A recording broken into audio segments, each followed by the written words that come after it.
At Dundee Centre for Anatomy and Human Identification, the History Cold Case team prepares for an astonishing new case. The archaeologists have asked us to come in and assist on some of the cases. It's the one that nobody else solved. It's the one that's your challenge. Can you make a difference? The investigation will be led by world-renowned forensic anthropologist Professor Sue Black, while Dr. Xanthi Mallet scours the UK for historical evidence, and Professor Caroline Wilkinson rebuilds the faces of the dead. I've got a team that is of world-renowned reputation. This case will take the team back nearly 2,000 years to a time of invasion and great upheaval in Britain. Today's case, which is Roman Baldock. Oh my goodness me. There's a female found buried with 3 babies. This is an unprecedented archaeological find. The remains of a woman and 3 babies, discovered in a sinister position within a single grave. It doesn't look so much disrespectful as careless to me, yeah. Rushed. By forensically reconstructing the fate of this woman, can we gain crucial new information about why she died? And how will her story change our views of the past? It's very difficult because it's very easy to kill a baby and leave no marks. A time of brutal medicine. It looks pretty vicious. That is for perforating the skull. And rife superstition. If you were getting ghosts, if you take the head off, you know that person's not going to cause you trouble. When survival was far from guaranteed. As a result, all 4 of them have died. This is the kind of story that will resonate with anybody who's a parent. That's basically infanticide.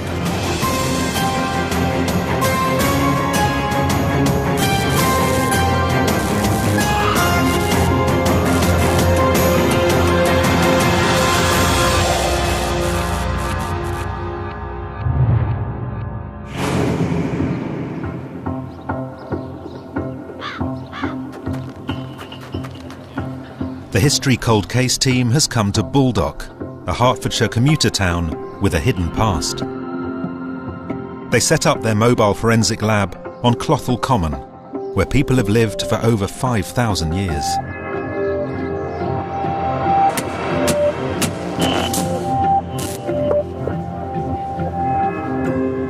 Iron Age remains have been uncovered around here, which suggest Baldock may be the earliest town ever to develop in Britain. Members of the local archaeological community are laying out a selection of skeletons found here in 1989. This investigation will focus on the troubling remains from just one of the graves, a female buried with 3 tiny babies in what looks like suspicious circumstances. Who were they? And how did they all end up dead in the same grave? Dr. Xanthi Mallet is on site first. She meets archaeologist Keith Fitzpatrick Matthews, who supervised excavations of the area and called in the History Cold Case team. There's actually a late Roman cemetery under the tent. There's a temple over there, more burials over there. So we're really in a necropolis almost. The dating of the burials to the Romano-British period is so far based on artefacts found in the graves. One of the graves had this rather nice little 1st century AD jar, and because it's a fairly early style, we can be certain that most of the graves were of the Roman period, so it puts it very early on. Keith takes Xanthi to the nearby housing estate, where the female and babies were unearthed. Now this looks very suburban, but I guess it didn't look like this when our burials were in place. Absolutely not. When we were excavating here, this was open land. It had been farmland for centuries. This is an aerial photograph taken when it was still being farmed. The site of the burial is just there, which puts it underneath those garages. Oh, right. Opposite. So, we're really close. We are very close indeed. The archaeologists thought they were excavating the body of a man. Then the dig took an unusual turn.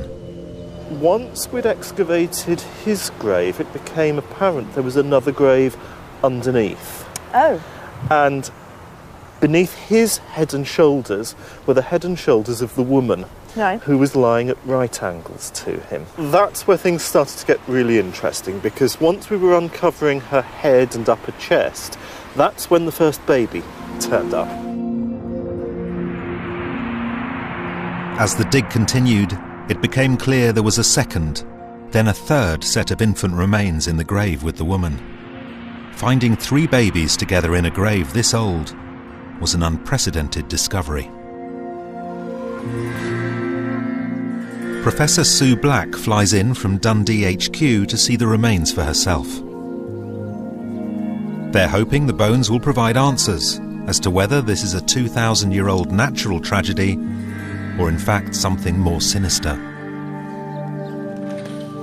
Sue immediately notices that the skeletons appear to be remarkably intact, which is promising. They're very good condition. They begin their analysis on the first of the 2 boxes containing the remains of the woman. Ooh. Okay. Christmas. Who knows what we're Opening Christmas parcels. Yes, it's definitely a lady. Look at that. It's very feminine. My goodness. Gradually, they start to build her physical profile.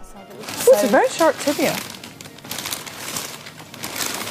That's very short.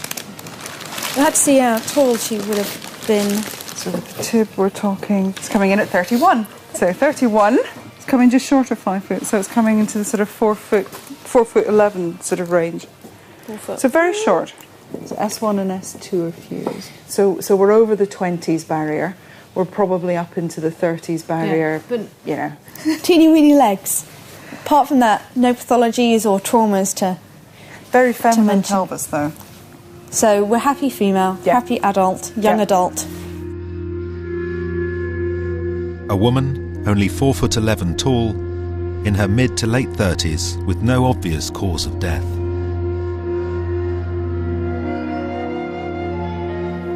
Then there are the extraordinary remains of the first baby. Oh my. Oh wow. Oh! We are in severe fragments. That is a tibia. Is it? It is. I'll take your word for it. Thank you. That is a... It looks like humerus. It's very difficult to tell. These are vertebrae. Look at those. Aren't those beautiful? It's like, you know that game of jacks you used to play? That's exactly what they look like when they're like this. So cute, aren't they? Look at this. Reading bones this small and this old is incredibly difficult. And there is a second tiny skeleton. That's my 7683. Oh, there's a lot less of this by the looks of it.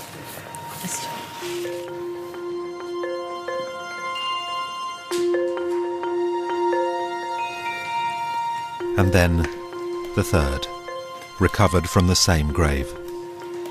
Oh, now this one's much better preservation. Look at that. Relatively good condition. That's pretty good, actually. I have to say the recovery is It's just amazing, fantastic. isn't it? 1st century.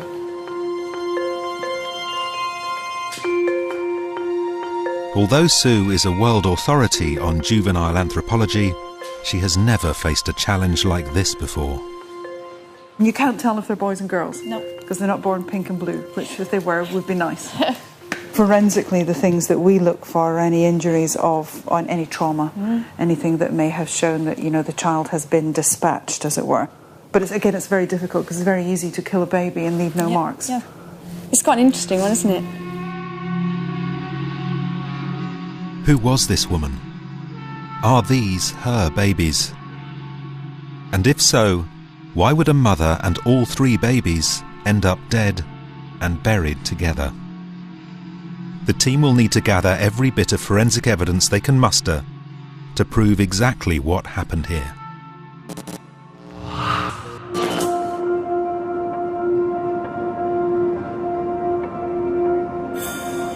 Scientific testing gets immediately underway in the mobile lab. A sample taken from the thigh bone of the woman will be used for carbon dating to confirm whether these bones are indeed from the early Roman era. The same sample will also provide a chemical profile that can reveal where the woman was from, as well as crucial information about her diet.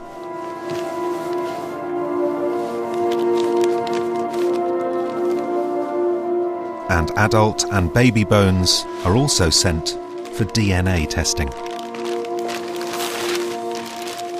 The only way we're ever going to really know whether these individuals are related is if we can extract any DNA. They're in a good condition, but they're not in a perfect condition. So I think we have to be realistic that it's possible we might not get DNA samples from them. But if we do, confirming that the DNA of all 3 babies matches would be fantastic. Matching it to what we think is a female skeleton would be even better. Alongside rebuilding the woman's face, this battery of tests will help create a profile of her in life that will be crucial in cracking this mysterious case. There are so many questions to be answered in this case. Who was she? Why was she buried in that way?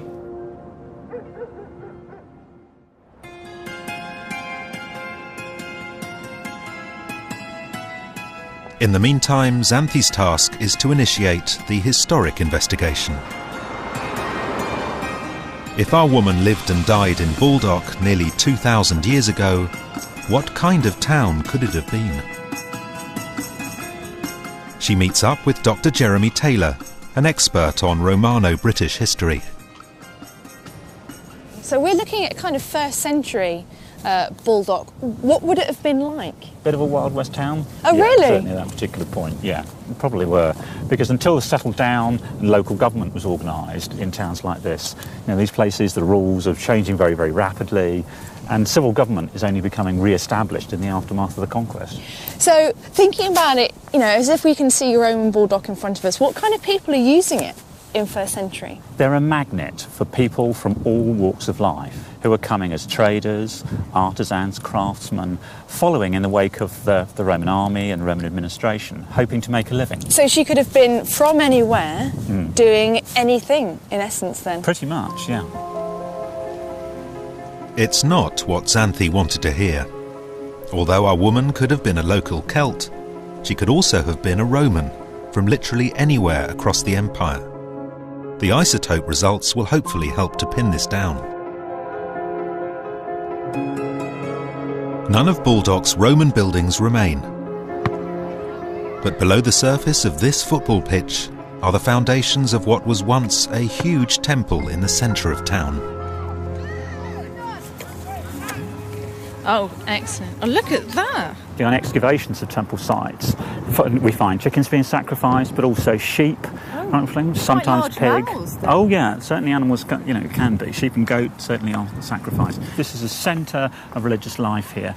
People come from the local area, but also people who are travelling on the Roman road between the major cities are also going to be stopping here. And there's a good chance then that the woman that we're looking at would have actually visited this site. And it's very likely that she would have come here at some point. That's exciting. Baldock in the 1st century was clearly a volatile place, rife with religious superstition and clashing cultures.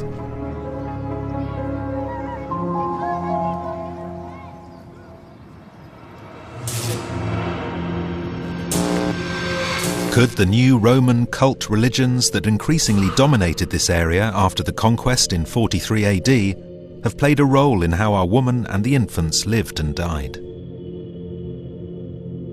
First, the team needs to find out whether she even lived during this period.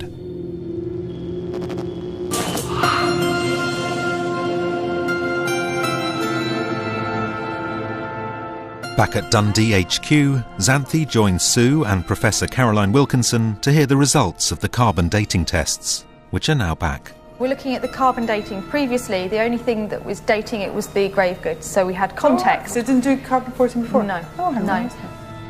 The carbon dating covers a span from 6 AD to as late as 215 AD. So that's right bang in the middle of when the Romans were kind of officially in Britain and coming to. So there's a lot of moving about at this time. So she could have come from anywhere. She'd come with Romans, literally, anywhere. We don't have the isotopes yet? Not yet, no. So that's going to be quite interesting. And we don't have the DNA yet either. So that's the first actual kind of hard scientific evidence we've had come back in. And it agrees with exactly what we'd been expecting anyway. We like it when things agree. Not everybody does, but we like it when it agrees. Yeah, makes me feel comfortable. Yes. These results place our woman and the babies firmly within a time frame when Baldock was under heavy Roman influence.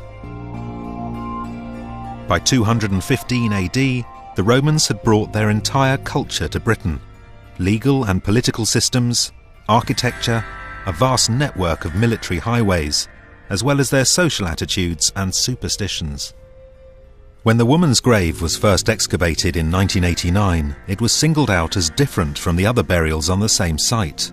But was this only because of the presence of the babies?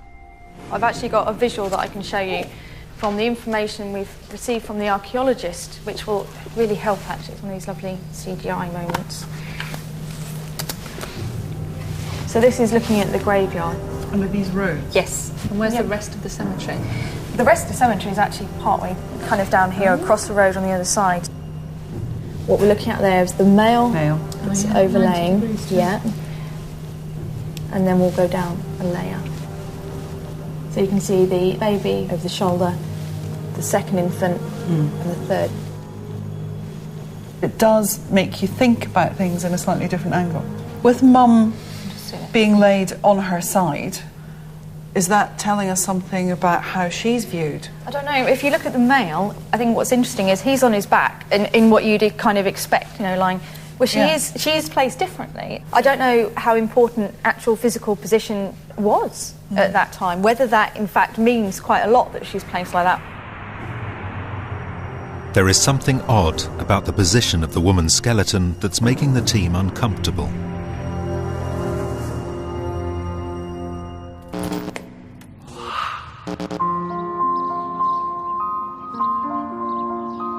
Xanthi returns to Baldock to discuss the burial site in more detail with archaeologist Keith. So we're going to have a look at some of the images now, aren't we, from the actual grave? Yes. I'm quite looking forward to seeing these. I think they're going to be quite intriguing. So there she is, laid out in the grave. This looks unusual to me by the fact that I would expect, you correct me if I'm wrong, just to be lying on her back. It is relatively unusual, both in terms of where it is in the cemetery and in terms of the way that the body was laid out in the grave. OK, where it was in the cemetery, why was that unusual? We're on the edge, almost on her own, not quite, but it's very much a peripheral position within the cemetery. She's also been laid on her right side. There aren't any in precisely this position. This is a one-off. Is there a kind of a descriptor for this? Because of her unusual position, we would tend, as archaeologists, to describe this as a deviant burial. Not meaning that there's anything deviant about her as a person, but that as a burial, it falls outside the statistical norms. So literally unusual. Unusual, and socially perhaps a bit unacceptable. Why was she not given a normal burial? Was she herself judged to be deviant? And if so, why? I don't know if you can make out up there. That's the baby by the right shoulder. I can just see it in there. In a deeply superstitious society, could it have been that she was somehow deemed responsible for the death of the babies, which might explain why they were all buried together? That's sad, isn't it? It's very, very sad.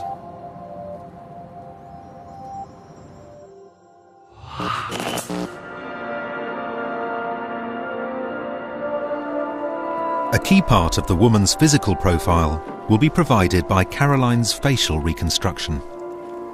Quite a strong brow for a woman. And the good news is we've got some nasal bones, which means that we can predict how much her nose projects. There we go, so that fits there between the orbits. Caroline always begins with a close examination of the skull parts, especially complex in this case, given how old and fragmentary the bones are. It's quite useful to be able to slot some of the pieces together before we scan them. When you do it by hand, you can feel how they slot together as well as see. The mandible is quite square chin, square jaw, so quite a masculine-looking woman, not typically female. She captures the fractured pieces using a 3D laser scanner, as the skull will be reassembled in the computer. It will take several weeks to bring the face of this woman back into view. But will it turn out to be the face of a social outcast?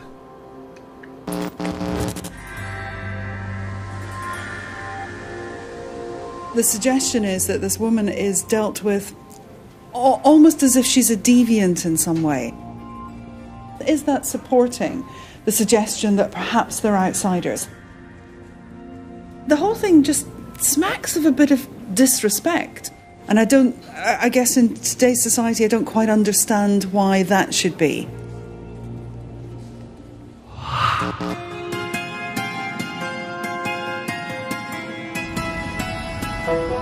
To find out more about whether our woman was considered different, Xanthi travels to London to meet Alison Taylor, an authority on deviant burial in Roman Britain.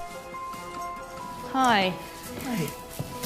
Can you tell me a little bit about deviant burials and what that means? I'm presuming she's Roman period anyway. Right, yeah. Looking at what we call the deviant burial, might have been someone that they were a bit worried about. Worried about? Somebody who they may think the spirit would have walked and caused damage, somebody who was a bit outside the normal so something for some reason. Superstitious. So somebody whose ghost you might fear for some reason, maybe just because that person was very unfortunate. And Alison knows of some bizarre attempts to stop people coming back from the dead.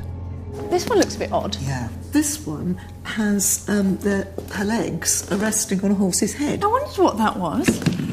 There you go. And then her legs are actually placed on top. On top. But Alison believes deviant burials from Romano-British times took two main forms. The first, decapitation. Quite a number of people did lose their head. It seems to have been done usually straight after death, and there are cut marks on the neck. Yeah. And we do know from, sort of from later accounts of this sort of burial, is that if somebody was giving trouble, you were getting ghosts, if you take the head off, you know that person's not going to cause you trouble. And the second main type was known as a prone burial. There's a very long tradition of that being seen as very disapproving. Get that in lots of different cultures, lots of different periods of history, right through the Middle Ages, that can be done to certain people. It seems that what they really don't want is this person getting out of the grave to go and cause trouble haunting. So if you're buried face down, if you do come back to life and you want to get out, all you will do is go deeper down. This would seem to match our woman.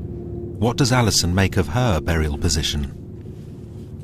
She's obviously highly unusual, but I would say that this would not classify as a deviant burial. Really? In any of the normal classifications. But she's kind of leaning forward, but you don't think that's a deviant action? Well, it's not face down. No. She's buried on her side, and her legs are slightly bent. Mm-hmm. I think she is simply buried in what was almost a comfortable sleeping position. Surprisingly, Alison actually thinks this is the normal burial of a heavily pregnant woman.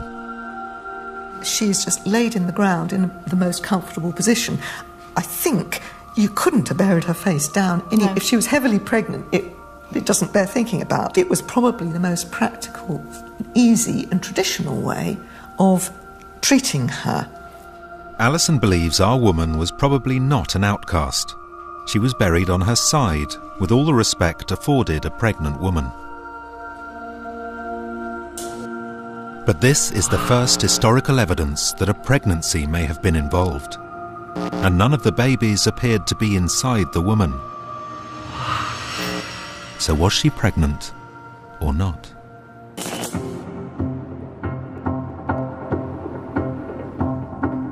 Back in Dundee, Sue looks for clarification from the bones. One of the questions often asked is, are there indicators on a skeleton of a woman who's been pregnant? Is there anything left behind? Of course, most of the changes are soft tissue changes. We used to say that if you can see that groove there in one area of the pelvis, so this is at the back of the pelvis, we used to say that's an indication the person's been pregnant. We've completely thrown that out the window. But it would make an awfully nice story if we could say, just because that's there, we know she was pregnant. And that's not the case. So it would be awfully nice if we had something on here that said, oh yes, there's a clear indication this was going to be her 24th pregnancy. There's nothing. The mother gives no clue, but what of the babies themselves? Maximum length. But of course, when you have multiple pregnancies, often the babies are a little bit smaller. It's term, 40 weeks, it's a newborn baby. These 3 babies are aged around the time they would have been born, making it highly likely this is a mother and her 3 babies. Astonishingly, as they're also all of a similar size, it's probable they were from the same pregnancy, making them triplets.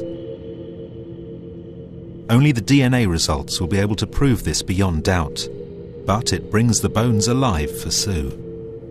Those are 3 full-term babies. These have gone to their full duration, maybe not quite 40 weeks, but close. And if you imagine the connotations that has for her, being a little woman, not of a very young age, carrying 3 full-term babies, the implications for her and for the people around her, that's a huge story.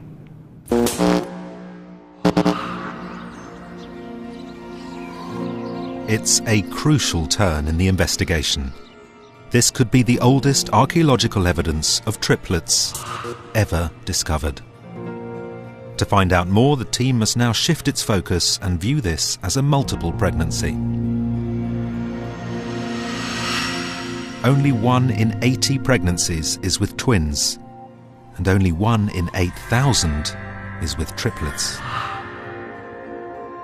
In ancient Rome, successful multiple births surviving to adulthood were generally seen as a good omen and became part of mythology, like the twins Romulus and Remus who founded Rome. And there was even a heroic set of legendary triplets, the Herati, known as the champions of Rome.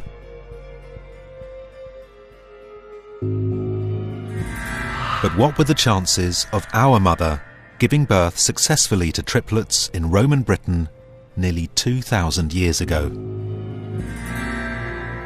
How were women treated in difficult childbirths in that time? How did they deal with that? What was the mechanism? What was the medical background available to help her? Was there anything, or was she just on her own?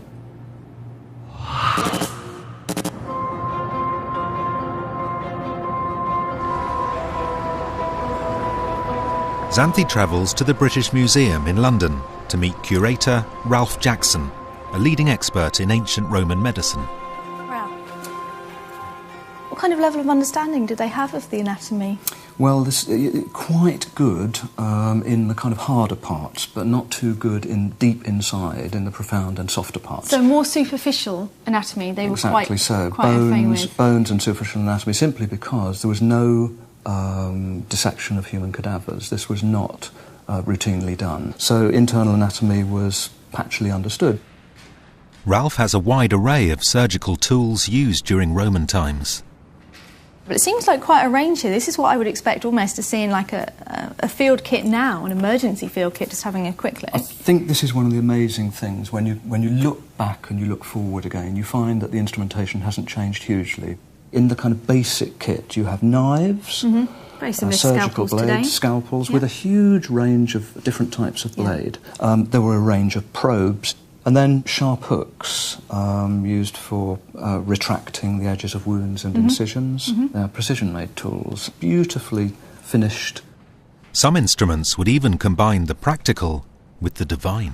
Over here, a folding handle for a drill includes the sort of mortal side, if you like. It's a precision tool, but at the end there is a bit of decoration. It's a snake head.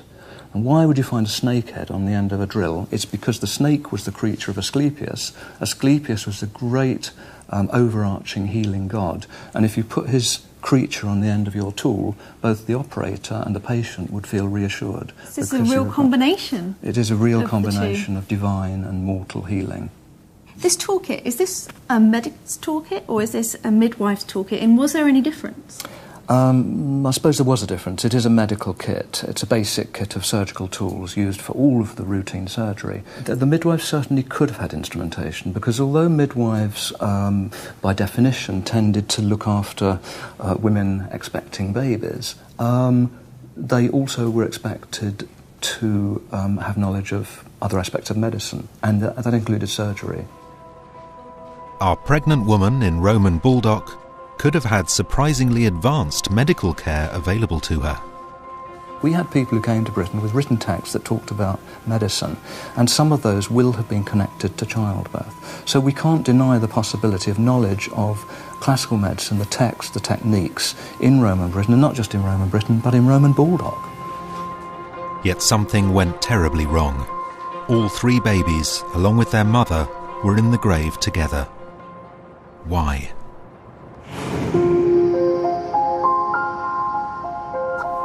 In Dundee, Caroline has now reassembled the skull of our 4'11" woman. So you can see here she's got quite a prominent lump above her eyes, quite a strong brow for a woman. We've also got quite prominent bone surfaces here. It suggests she didn't have small, delicate ears. She may have had quite large, prominent ears. I think she might have an interesting face, but I wouldn't go as far as to say she's going to be unattractive. I think that might be a bit harsh. With the skull reassembled, only the green areas are missing, which can be estimated by mirroring the opposite side. So what effect would pregnancy have on the woman's face? Well, often when women are pregnant, they become fuller of face, and usually later in the pregnancy it's more noticeable.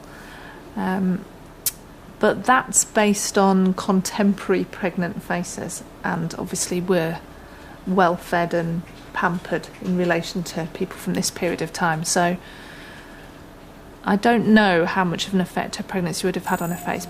If the isotope results come back that she was well nourished, then it raises the question of why a healthy, pregnant woman would end up dead, along with all 3 babies.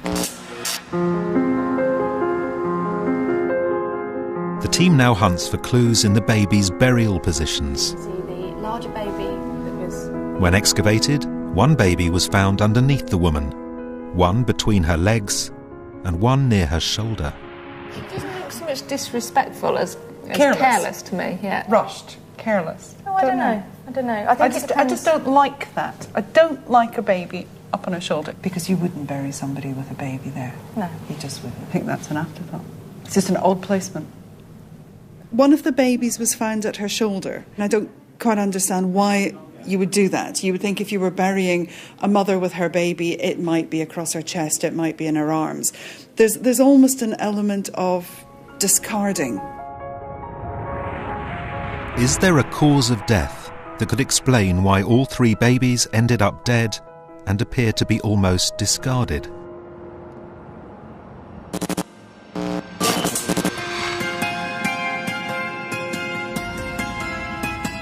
Xanthi goes to the Royal College of Obstetricians and Gynecologists in London to meet Dr. Helen King, an expert in Roman birthing and childcare.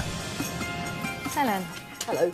Helen offers a shocking possibility for what may have happened to the babies. In Roman terms, there was a ceremony after birth where the father of the child had to pick the child up from the ground. If he did that, it indicated the child was worth the rearing, is how they put it. So the father decided how the baby was treated? Absolutely, and whether it's exposed or not. This kind of idea of exposing a child, what's that?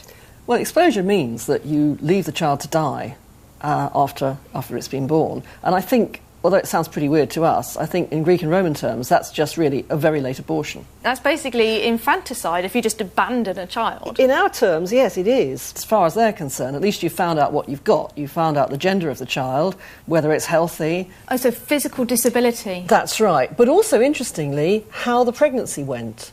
And if the pregnancy was a healthy one, then that's more likely that the child's worth rearing. It's possible one or even more of the babies could have been the victims of infanticide, their bodies just dumped in the grave. But Helen knows of certain Roman birthing techniques that could also have been responsible for the babies' deaths. Do you know what that is?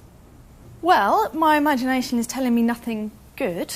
It looks pretty vicious. It's vicious. That is for perforating the skull. To kill the baby. It would kill the baby, certainly, but it would also release the material inside the skull. And what you're trying to do is reduce the contents of the skull. So you'd kind of pierce the skull through the little soft part, kind of mash the brain around. That's the sort of thing.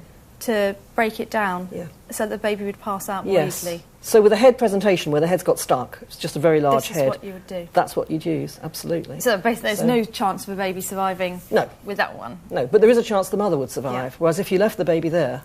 The mother's going to die. Certainty, yeah. Yes, okay. Exactly. And then there are these, you know what that is? Yeah, I do. Oh, go on then. This would go in through the same soft area on the top of the head and basically hook the baby out, wouldn't That's pretty well it. Or you could also do it through the eye cavity. So or any through the orifice. Mouth. Yes, anything you can grab, really. Yeah, depending on... To pull. Yeah, exactly. That's pretty nasty, isn't it? I mean... Well, it is, but if the alternative is the woman's going to die, then this could be a lifesaver. This baby here, this is actually where the head's been left behind. Oh, nice. And you're grabbing into the mouth and then exerting traction from there. So it's gone wrong at this stage. It's gone terribly wrong. Fragmentation and they're literally just extracting what's left of the baby. Yes, exactly. It's a great image, though. But we do know that the Romans had access to texts which talked about using hooks to extract babies that are in a difficult position. So if she does come from a Roman background or has access to Roman help, she could possibly have had that sort of instrumental interference in her delivery. Are there any signs of intervention in our case that would indicate midwives had to deal with a difficult birth? In Dundee, the bones of the 3 babies and the woman are put through a CT scanner. This will look outside and inside the bones to reveal damage that can't be detected just with physical examination.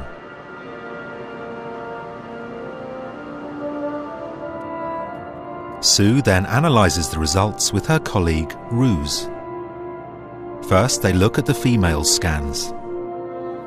The pelvis is like a basin, and it's a basin that's wide at the top and narrow at the bottom. What we haven't got intact is the bottom end. I don't think there's enough. So she's not going to tell us. The female's bones are strong and healthy, but show no signs of intervention. What of the babies? But you see, the trouble is there's no skull there. There's really nothing. It's tantalising, isn't it? There's nothing that suggests really there's anything going on there.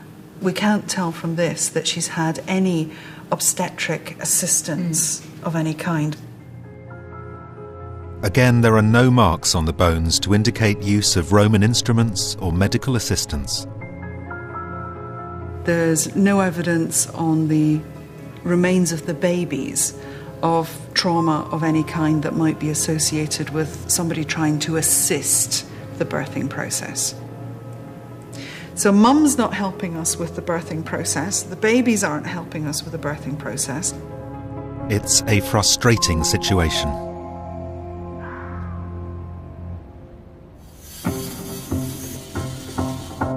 But can the woman's remains help to shed light on this in another way? Chemical traces in her bones could reveal whether she was Roman or Celtic, which may in turn suggest what type of midwifery she would have had access to. The results of the stable isotope analysis are now back. We don't know the genetic relationship yet. We're kind of obviously postulating the babies are hers. But I do have the isotopic results. So it's going to tell us about their diet, their provenance. So this is really all hinging on, are they Roman or are they local or what? Because that's going to have a massive impact on the whole case. Her diet is standard terrestrial, very low marine, which is exactly what you'd expect for around that area. So it's unexciting, but it does pin it down. A mixed diet. Yeah, presumably with bit of marine, bit of fish, bit of grain. Yeah, but mostly like the grain element, very minimal kind of marine. In terms of where she came from, geographical banding is looking at southern England and through to the central western area. Again, it corresponds with Baldock. So in terms of diet and provenancing, she's local. If our woman was from a local tribe without access to Roman medicine, it was far more likely she would have had to try and give birth without intervention.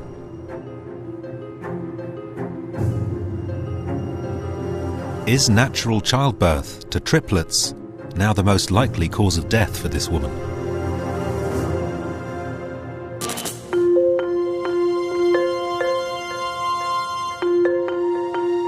To find out just how dangerous it is to try and give birth to triplets naturally, Xanthi goes to Queen Charlotte's Maternity Hospital in London, which deals with more multiple births than anywhere else in the country. Hi, Xanthi. Nice to meet you. She meets Chief Obstetrician Dr. Sailesh Kumar. Hi, Charlotte. This is Xanthi. Hello, lovely to meet you. I think we're here today because you're having a scan. Because you've got 3, aren't you? Yeah, triplets. That's right. Yes, we're going just to check the growth of the babies. Dr. Kumar is performing a health check on Mother Charlotte, heavily pregnant with her own triplets.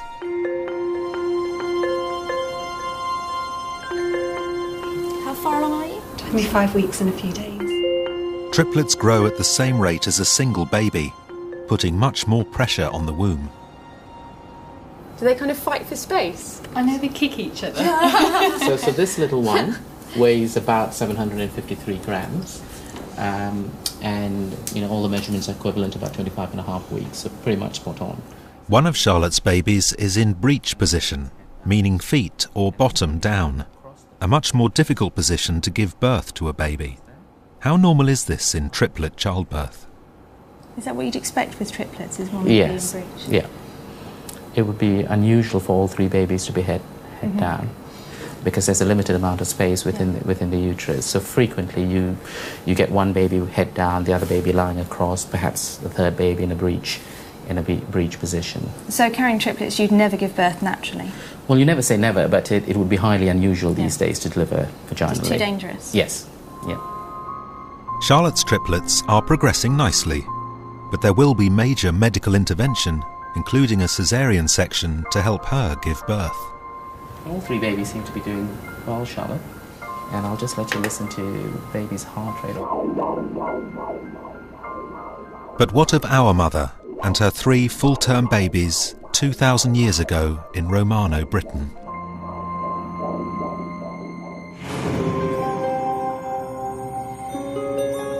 In Dundee, Sue has gone back to the bones for one final examination. One of the babies becoming stuck in the birth canal, known as breech position, is the biggest threat to life in triple births. Yet, according to their positions in the grave, none of our babies were found in the birth canal. So the overlays that Xanth showed us in the briefing that came from the archaeologist are here, and if we just have a quick look at those. This is Mum laid out in the burial outline. If you put the babies, then the rough position of the babies, the first one is sitting here towards her shoulder.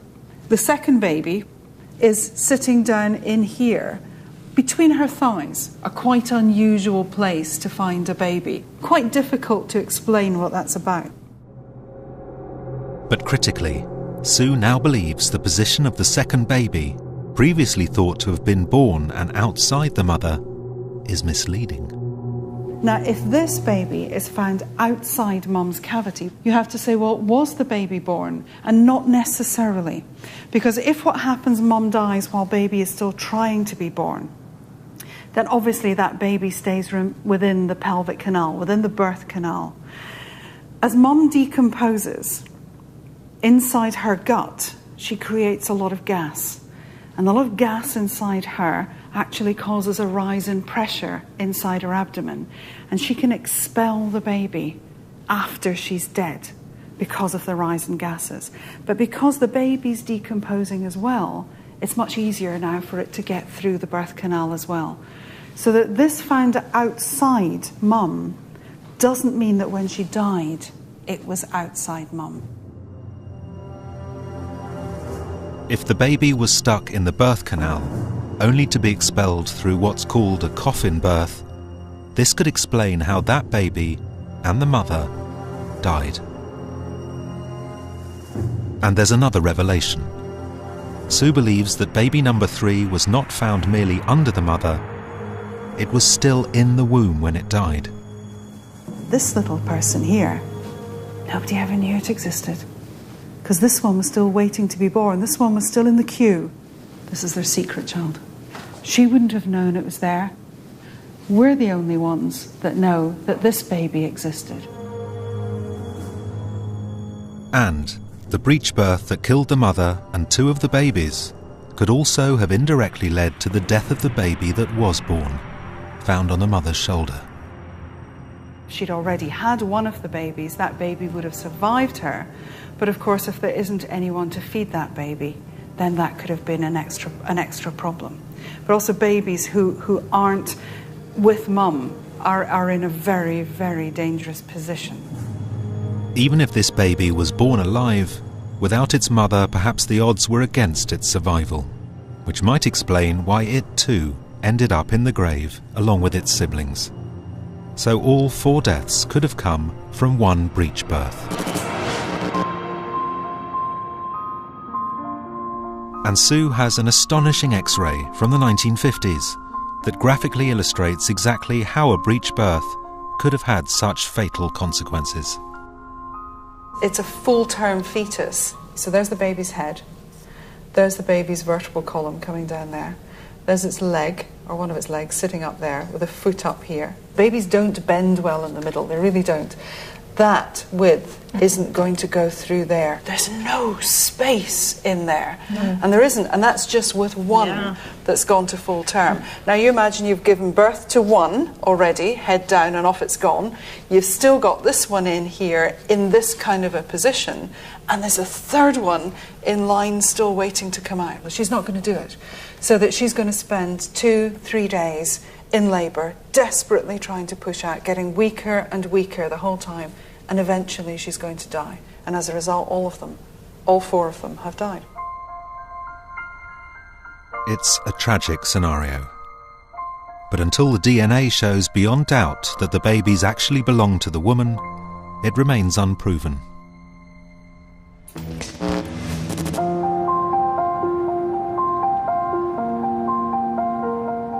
But who was she? The isotope results have already shown the woman grew up in the local region. So if she was from a Celtic tribe, what were the likely circumstances of the pregnancy?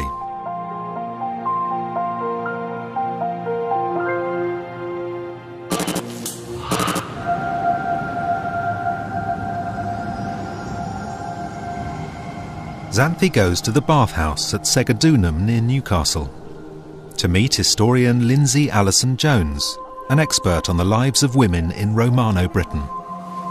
The tribe local to Baldock were called the Catabalani, and there is evidence of how women from this tribe may have lived, including a surprising array of birth control options. Oh, it's vinegar. It is, and that, if you soak sheep's wool in vinegar and use it as a vaginal pessary. Would it have worked? That would have worked, yes. It wouldn't have smelled very nice. No, it wouldn't, but perhaps slightly better would be the olive oil and this, which is alum. What's this? Oh, this is a mineral which would have been ground up and used as a paste within a pessary. If you'd stuck to it, if you'd made sure that you were using it properly and you always did it, then it would have worked. According to Lindsay, these techniques and the fact that our woman was in her late 30s make her pregnancy unlikely to be a mistake.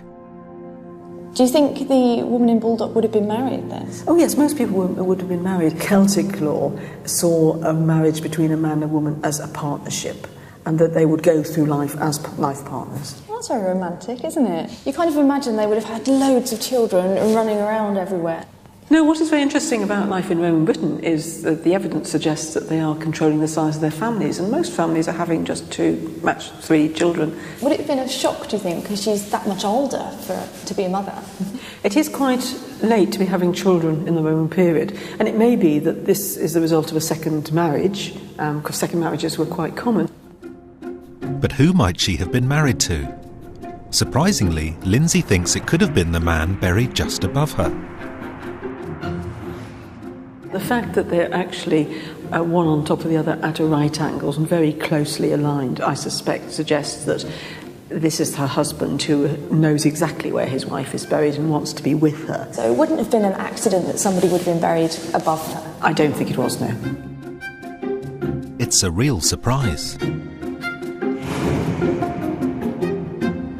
Was this man her husband and the father of the children? For Sue, it's an intriguing possibility. Is he involved with her? Does he have any relationship to her at all? We don't know. But what we can do, if we're lucky, is get enough DNA out of that material that says, can we match DNA? And we're back to paternity testing again. Gosh, we're in the news with paternity testing right now. So, here we go, Roman paternity testing. Could he have been dad? A bone sample from the male was also sent for DNA testing.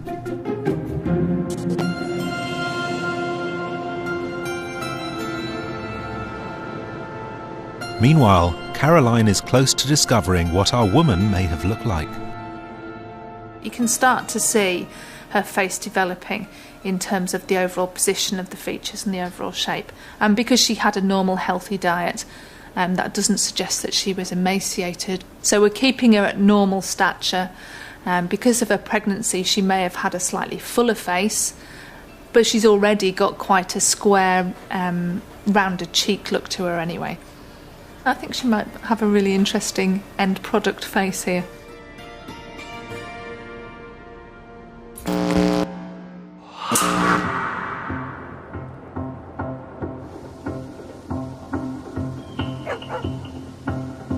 The case is now reaching a close, with only the key DNA results still to come. The team goes back to where the bones were found in Baldock to reveal the details of their investigation to the local community.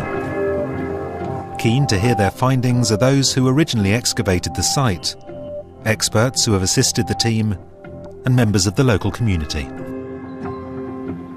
It's going to be really interesting to find out the results of the scientific tests. It's quite exciting because we've never had anything like this done with the stuff from Baldock before. Often, as an archaeologist, when you look at skeletons, you do dehumanise them, so having the facial reconstruction is really an important thing.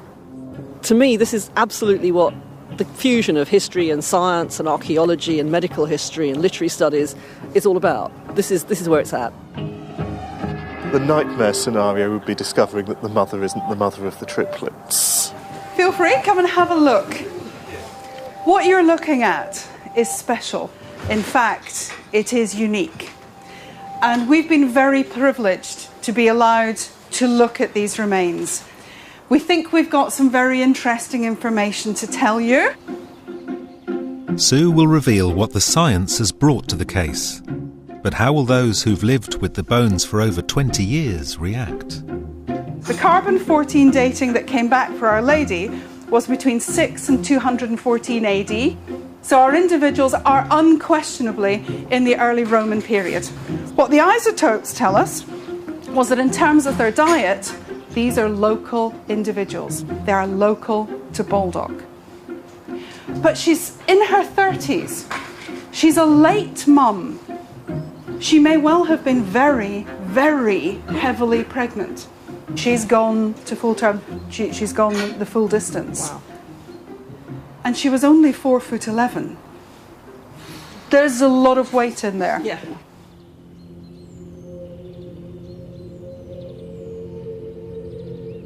But what of the DNA?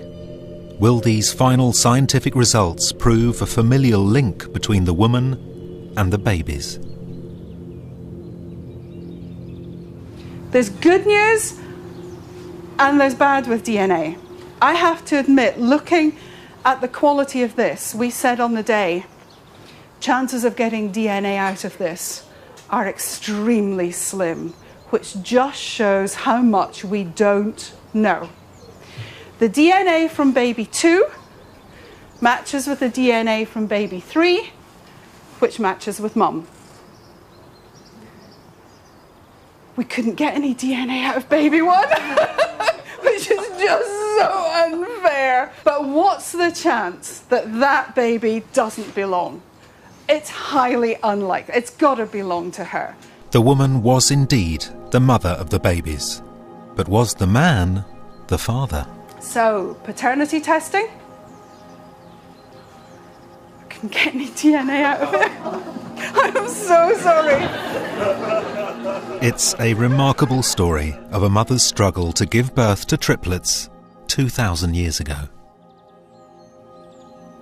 It's about the journey that she has gone through in an event that most of us take for granted will result in something that is terribly happy and terribly natural and will be just fine at the end because that's what we're used to. Her story isn't quite as successful, but it is incredibly important. Finally, it falls to Caroline to reveal the mother's face.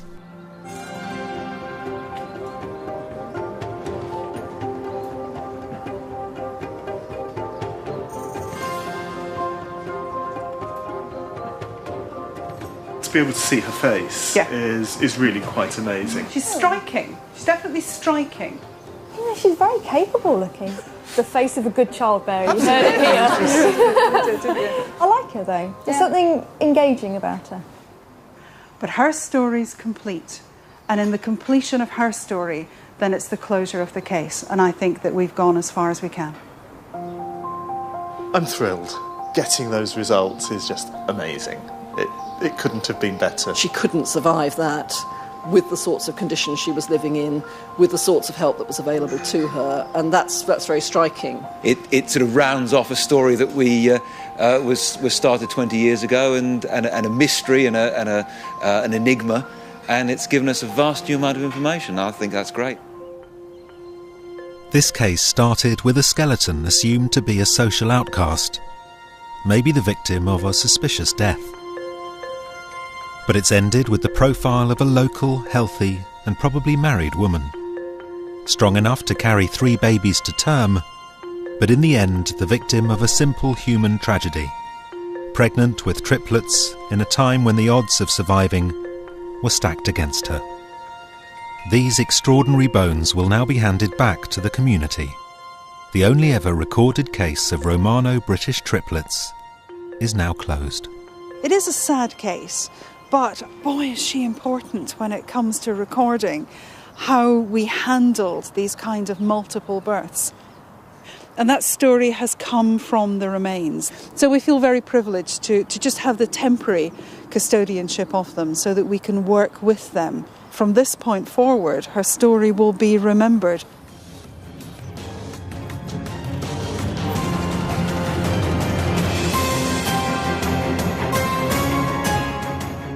And Series 1 of History Cold Case is now available on DVD. We've got our wits about us next on BBC Two. Kevin Bridges and Clive Anderson join Ian and Paul on Have I Got News For You.